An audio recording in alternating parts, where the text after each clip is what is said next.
அப்பவும் நம்மளை விட்டு போனவங்க இந்த நிமிஷம் இந்த லைஃப்ல இந்த நேரத்துல இப்ப இருந்தா எப்படி இருந்திருக்கு, அப்போ நம்மளோட எவ்வளவு சந்தோஷமா இருந்திருக்கு அந்த லைஃப்.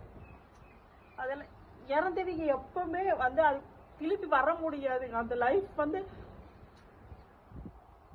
ரொம்ப எனக்கு மனசு கூட இருந்திருந்தா எப்படி இருந்திருக்கு அந்த லைஃப். அந்த லைஃப் மறக்கத்தான் நான் கொஞ்சம் கொஞ்சமா சந்தோஷத்தை மனசுக்குள்ள வெளியே வந்தாலும் என்ன இருந்தாலும் அந்த லைஃப் மறக்கத்தான் கொஞ்சம் கொஞ்சமா அந்த யூடியூப் ஆரம்பிச்சவே. அதுக்காகத்தான் நான் யூடியூப் ஆரம்பிச்சேன். ஏன்னா என்னோட ஹஸ்பண்டும் இறந்துட்டாங்க, அம்மா இறந்துட்டாங்க, அண்ணா எல்லாரும் இறந்துட்டாங்க. இருந்தாலும் நம்ம மனசுக்குள்ள எவ்வளவு கவலை இருந்தாலும் அந்த கவலை எல்லாம் விட்டு போகதான் இந்த யூடியூப் ஆரம்பிச்சேன்.